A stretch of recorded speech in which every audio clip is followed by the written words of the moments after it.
untuk menjawab kita punya soalan sahabat di video sebelum ni kan. Dia kata boleh tunjukkan cara vacuum di dalam buat pemasangan aircon tu kan. Okey, baik saya tunjukkan alat yang digunakan untuk vacuum, kan. Yang pertama tu kita kena ada satu mesin vacuum lah. Okey, untuk vacuum yang saya gunakan ni 2 stage 7 CFM. Okey, tu yang pertama. Yang kedua, saya kena ada satu barang ni lah, PCR. Satu brand value. Jadi saya cuba tunjukkan cara dia macam mana mau setup barang ya. Kita kena ada satu yang namanya micron. Micron ni ialah mengukur ketepatan untuk kita buat vacuum. Okey. Yang ni pun boleh kita dapatkan, bukan ni saja jenis dia ni, banyak jenis lagi sebenarnya, tapi standard basic lah. Standard basic digunakan, bolehlah setakat ni. Lepas tu hose. Hose ni penting. Tu yang lebih tepat, saya lebih kepada yang ni lah, hose dia ni. Dia lebih besar lah. Okey. Okay, mengikut cara-cara dia tu untuk vacuum aircon tu. Okay, baik saya tunjukkan cara dia. Ni kita anggap saja aircon ni sudah semua siap fitting lah. Apapun semuanya, fitting dia tu kena cantik lah. Fitting dia yang untuk pemasangan nut dia, indoor ke outdoor tu, itu yang pertama, yang paling cantik lah. Okay, untuk langkah seterusnya. Okay, satu lagi, saya kena cabut tujuan dia tu untuk mencantikkan lagi sistem ni di vacuum. Dia punya sedutan tu dia lebih lawas lah sikit tanpa guna ini. Jadi ini benda ni kita akan cabut. Selepas tu kita akan masukkan yang ni. Yang ni pertama kita pasang dulu yang ni. Ini daripada sini kita akan cabut. Ni tak payah pakai. Ni buat simpan saja. Next yang ni kita akan pasang yang ni pula. Dia punya sama juga ni. Mau di bawah mau di atas, tapi saya lebih suka guna ni dua. Untuk apa? Nanti saya cuba tunjukkan dia punya alasan kenapa saya guna dua.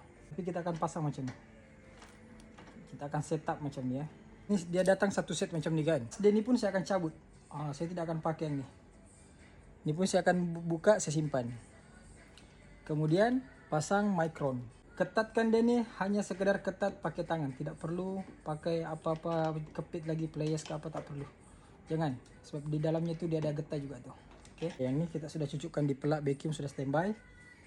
Lepas tu seterusnya, hose vacuum ni, sebab dia punya inner ni adalah 22 tak silap saya. Ini kita cucuk masuk sini. Ini pun sama juga, kita ketatkan dia pakai tangan saja. Untuk yang ini, dia akan masuk ke sini. Okey, sekarang ni bila kita sudah setup macam gini, tengok ni hose vacuum yang kita gunakan. Satu brand Epion di bahagian bawah, kita sudah setup. Satu value di atas, lepas tu satu pakai tangkai lagi dia ke micron gas. Sekarang ni kita hidupkan micron gas dulu. Sampai dia bunyi beep. Lepas tu unit ni ialah tekan dia sampai ke ada bacaan micron. Sebelum onkan vacuum ni, saya punya cara vacuum hose tu dulu. Ni sebabnya vacuum hose ni penting. Nak tarik lembapan yang ada di dalam hose ni dulu sebelum kita vacuum yang ke piping. Kita tutup dulu di PCR pada Epion. Okey. Kita vacuum. Vacuum dia akan hidup, bunyi dia senyap. Bagi dah tempo 3-6 saat. Selepas tu kita on value.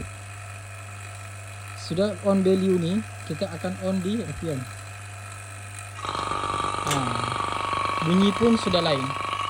Kalau kita gunakan 2 stage, tahap dia punya vacuum tu, dia akan hisap tu tidak perlulah tunggu sampai 30 minit, 10 tidak perlu.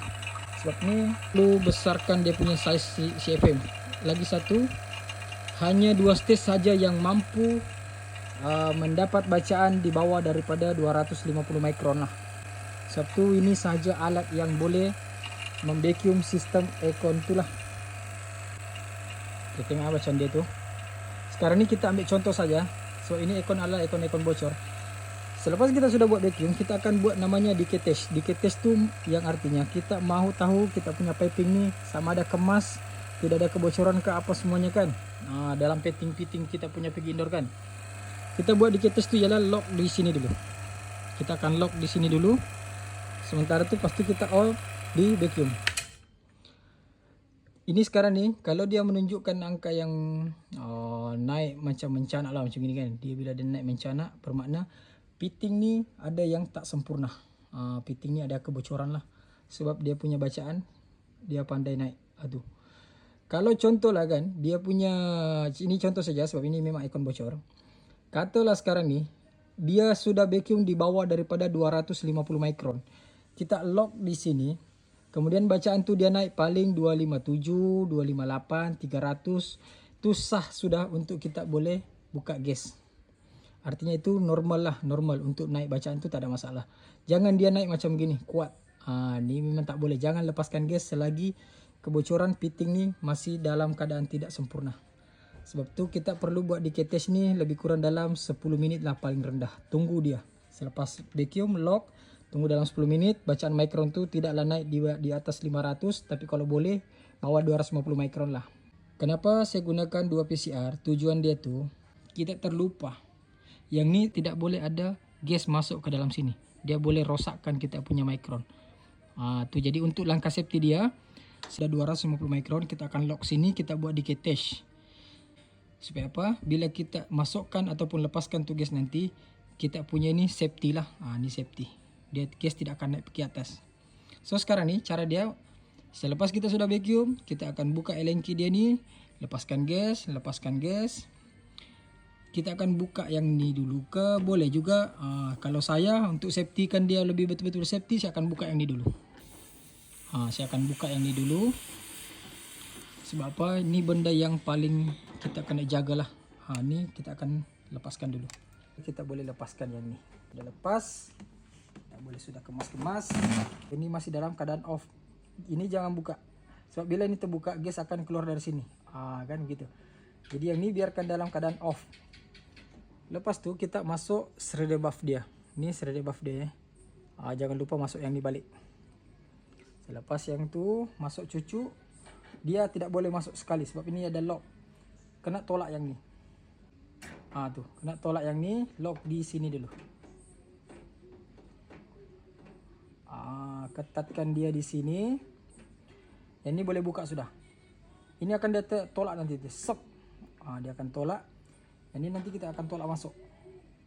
Sampailah dia rasa macam terus sampai ke dalam sini dia sudah tolak, tutup. Pusing dia ni. Pusing dia sampai dia rasa ketat. Sampai rasa ketat baru boleh buka sini. Maka amanlah sudah kita punya pemasangan. Shredder buff dia sudah pasang balik. Sekarang ni aircon sudah boleh dalam keadaan on lah. Okey, sekarang ni saya rasa video ni mungkin susunan kata dia tu tidaklah seberapa cantik, tapi semoga video ni bolehlah membantu sedikit sebanyak. Kenapa perlu kita buat vacuum pada sistem unit yang aircon kita buat pasang baru lah. Sebabnya yang inilah yang boleh menjamin kita punya aircon tu dalam keadaan cemerlang. Dia aircon tu dalam keadaan berfungsi dengan baik. Lagi satu, keutamaan vacuum ni ialah untuk menjaga sistem itu piping, daripada lembapan udara tu bercampur dengan gas ni. Kita tidak mau lembapan udara dengan tu gas bercampur. Sebab bila benda tu akan bercampur, dia akan jadi asid. Asid ni yang akan menghakis tu kita punya pipe. Sebab tu boleh mengakibatkan yang namanya kebocoran. Tu yang pertama. Kedua, apa yang paling penting kalau kita buat aircon ni ialah tahap kesejukan dia.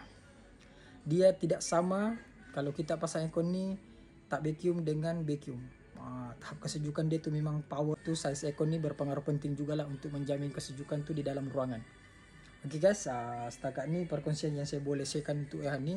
Jangan lupa share video ni. Kalau video ni bermanfaat, boleh save. Kalau berminat untuk menggunakan kita punya perkhidmatan membuat pemasangan aircon untuk di area sekitar Lahad Datu, boleh kontak Roger kita. Nombor telefon saya selalu sertakan di dalam saya punya setiap video.